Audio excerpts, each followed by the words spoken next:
Makailang beses nang binasag ni Eden Santos, my favorite reporter, itong si Claire Castro sa Malacanang press corps doon sa pagbi-briefing ni Auntie Claire. Kasi nahuhuli yung kasinungalingan ni Auntie Claire. Kaya nga yan yung isang dahilan kung bakit nawala siya sa Malacanang press corps. Ngayon, tinapon naman siya ngayon or inilipat rather sa House of Representatives. At dito talaga ay sumusugat pa rin itong si Eden Santos. This time, si Sandro Marcos naman ang napundi. Sa halip na sagutin yung tanong, aba, parang may pambabastos o kaya halatang-halata mong mainit ang dugo ng administrasyong ito kay Eden Santos. Dalawang tanong ang tinanong niya dito or at least may mga follow-up pero dalawang beses siyang nabigyan ng pagkakataon. Unahin muna natin ito. Medyo mag-1 year na po yung SONA nung sabihin ng Pangulo na mahiya naman kayo kaugnay po nung maano ba yung flood control projects. Pero ngayon po yung mga tinubulong, pinakasuhat ay yung mga sinasabi raw na nagbubunyag ng mga katiwalian at mga mali-malitang pera. Ano po yung reaction nito? Una, first of all, ma'am, sabi Ba't ka natatawa? ng ani Pangulo, di ba? Nung sinumula yung kaso na yan, hindi naman sila minority. Nas majority sila nun. O anong effect nun? I believe the ombudsman also said that in his he had an ASEAN event. Kamot ilong. Parang Auntie Claire din to. Kapag nagtatanong si Eden Santos, mapapakamot ng ilong si Auntie Claire. Ba't ka napapakamot din ng ilong? Over 100 complaints with the flood control scam. So I think we need to wait for the ombudsman and see what his actions are. I think gumagalaw naman yung mga kaso. But again, that's Gumagalaw yung mga kaso ng mga kalaban nyo. At yung mga dating nasa majority ng Cayetano Black, sabi nila, tinatakot daw, kakasuhan. Kaya bumabalimbing. not for me to be the judge of, and it's not for me to make conclusions. For me to make conclusions with. Reaction lang naman ang tinatanong sa'yo, hindi conclusion. Namana mo na yata yung pagsasagot ni Auntie Clara. Kasama po yung pangalan niyo sa nabanggit na umanggap po ng Lalalala. Kasama daw po, direkta kasi kasama daw po na sa pangalan, yung pangalan ninyo na tumanggap ng mali-maletang pera. Eden talaga kasi eh. mali-malitang pera lang. Ma'am, we don't dignify the testimonies of those fake Marines. Wait, what fake Marines? Ex-Marines yung mga yun. Anong fake Marines pinagsasabi mo? Ex-militar. Actually, bodyguard na lang tawag natin sa kanila. Sa yun yung bodyguard. Medyo, ay nakita mo na nga kahapon, biglang sumali si Senator Escudero sa majority, biglang siya may maleta. Kahapon? Escudero? Ba't kahapon? Pati si Mary Grace Piatos sa susunod na hearing, baka yan may maleta din. So, let's, Parang biglang tumanda si Sandro, no? Stress. O dahil sa Coca-Cola. let's call a spade a spade. It's all BS. Okay? Wow, it's all BS. Pero bakit, kung it's all BS, bakit ganun na lang ang pagpipigil ng mga senador para matuloy-tuloy lang yung Blue Ribbon Committee? Huwag nating kakalimutan, mga magsasyam na buwan na walang Blue Ribbon Committee sa ilalim ni Ping Lacson. 'Di ba? Pinatulog talaga.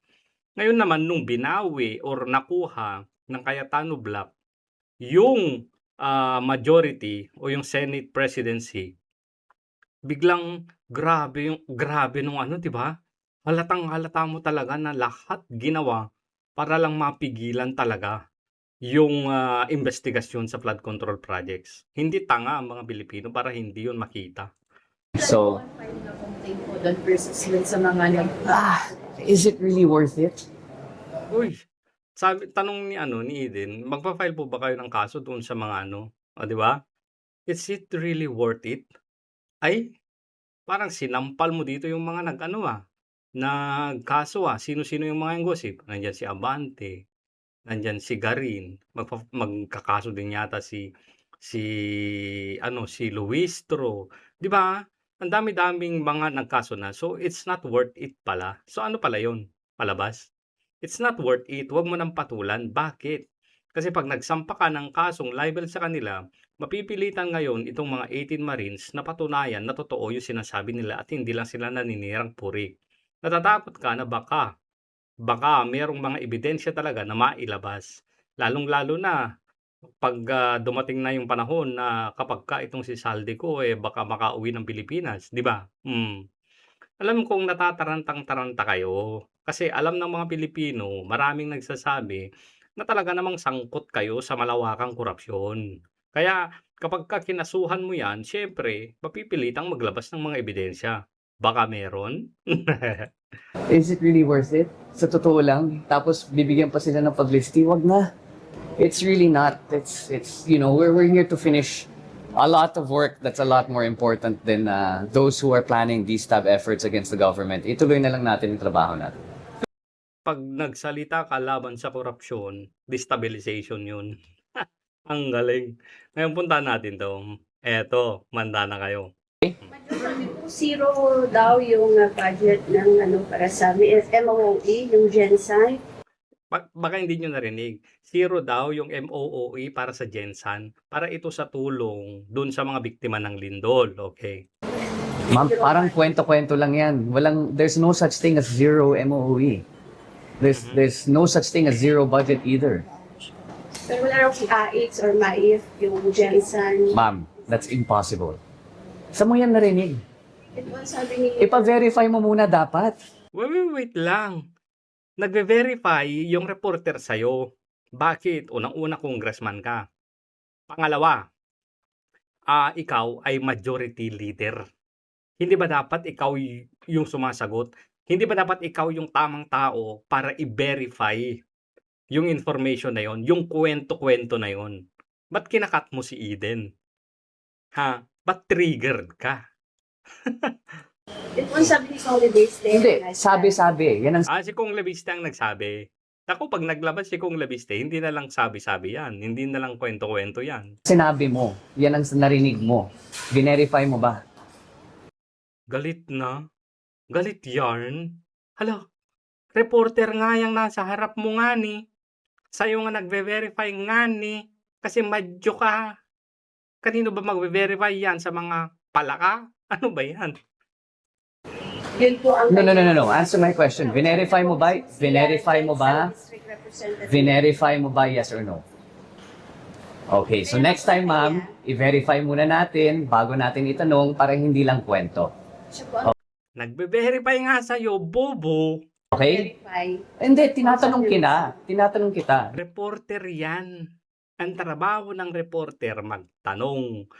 Nagpa-press con ka dyan para sumagot, hindi ka magtanong. Bobo rin to eh.